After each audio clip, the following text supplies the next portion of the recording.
Hello everyone, what's up? It's me again, Youngmaster3, and I'm back with a new video. And in this video, this is going to be the top 5 of the month for the month of July.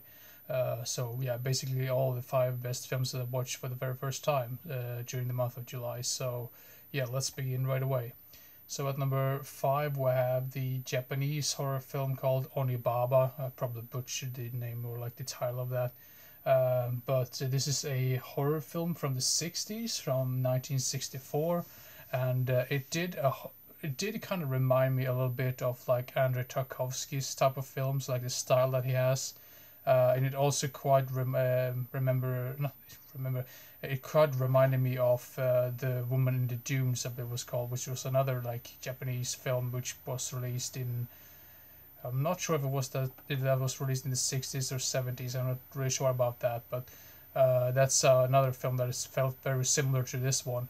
But yeah, I mean, if you do like any of those films that I mentioned, go give Onibaba a watch because I think it's a really well-made film in general. So yeah, Onibaba number 5. And number 4 we have a Stanley Kubrick film that I had not seen up until, yeah, obviously recently. And I'm planning to make like a ranking video of all of Stanley Kubrick's films once I've seen I think there's 2 more films that I need to watch. One of them being Spartacus and the other one being Barry Lyndon, I believe.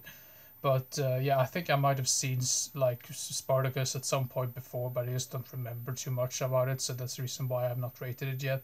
And Barry Lyndon I've never seen before. So, but now enough about that. At number 4 we have Lolita, which I feel is like a film that would probably never get made today. I know they made some sort of remake in the 90s, which I've heard a little bit mixed things about. But then again, I felt like, why should I do that when I thought the original one was really great. Really well put together film, really great cinematography, really interesting music in it as well.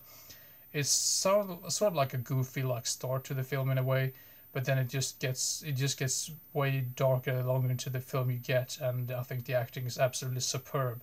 Surprisingly, Peter Sellers is in this one. I'm not saying surprisingly as like that's like amazing or anything, because I think Peter Sellers is the weakest point about this entire film. Um, don't get me wrong. Usually, I think he's a really great actor, but I just think his character is absolutely annoying and really frustrating. And I'm not very sure. I think maybe that was meant to be like that. But I just thought it just kind of felt like he didn't really know what he was doing in that role, because I almost felt like he was drunk. But yeah, like I said, maybe that was part of the whole thing, or like the reason why it was supposed to be like that or something. So, but yeah, at number 4 we have Lolita. So yeah. Then at number 3 we have like a war thriller, you could say, called Eye of the Needle, which was a film from 1981, directed by Richard Marquand, who I believe is probably most famous for directing Return of the Jedi. And he also made a really underrated film called Jagged Edge, I believe, which is a really nice, like also like crime thriller type film. So maybe he did a really great job with those films. I mean, I do like Return of the Jedi as well. I think that's actually my favorite Star Wars film. I think no, most people probably say Empire Strikes Back, but I think Return of the Jedi is really absolutely amazing. But anyway, Eye of the Needle is sort of like this war crime film, or like war thriller film with Donald Sutherland, who plays I think it's like some sort of undercover Nazi, it's like spy basically. So he has like the authorities after him, and he has to escape, and it just gets more and more tense the longer into the film you get. And Donald Sutherland in this one is just absolutely amazing. I mean, if you ever want to see a film with Donald Sutherland in it that I haven't seen before, go check this one out. I think this was really amazing. Probably one of his best performances that I've ever seen, to be honest. But anyway, yeah, I have the Needle at number 3. And the number 1 is a film with my favorite actor of all time, Emilio Estevez. I don't have a whole lot of no, I don't think I have so many movies left uh, that I need to watch that he's appeared in.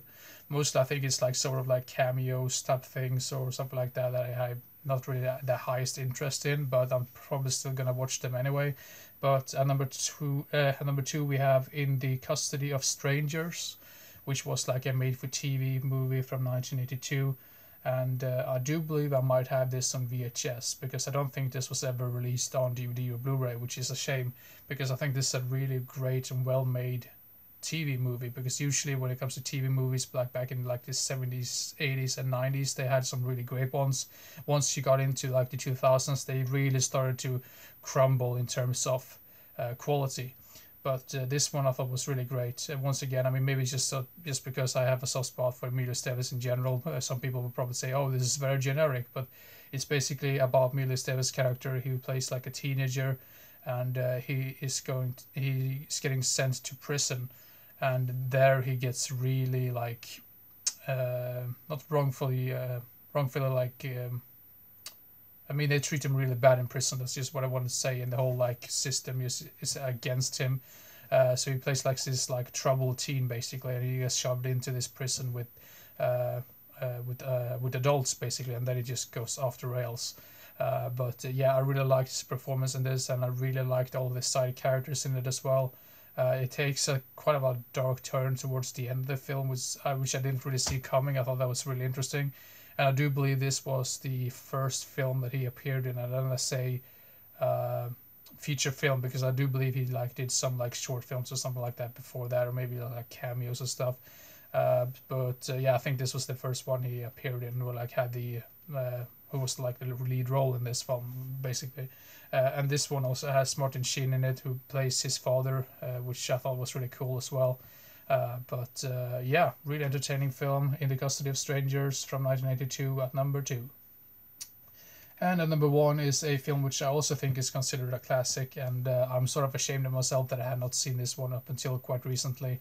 And the movie is In the Heat of the Night from 1967. Oh my god, I mean, Rod Steiger in this film is really, really amazing, but I mean, the guy who steals this show is Sidney Poitier. Sorry, I probably butchered his name because I can never seem to pronounce it correctly, but he was absolutely amazing in this film. And throughout the entire film, you're really rooting for him because he's a very likable character.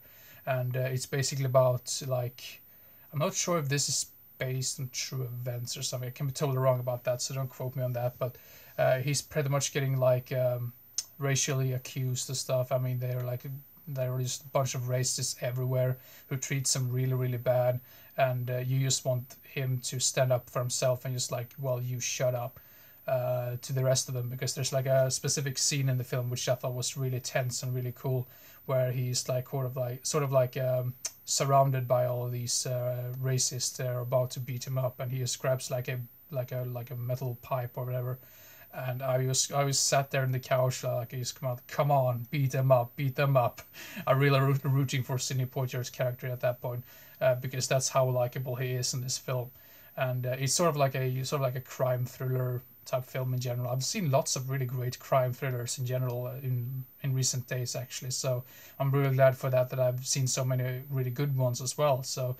But anyway, In the Heat of the Night from 1967 at number 1. So yeah, there you go. That's the top 5 of the month for the month of July. Next video is probably going to be yet another horror review video.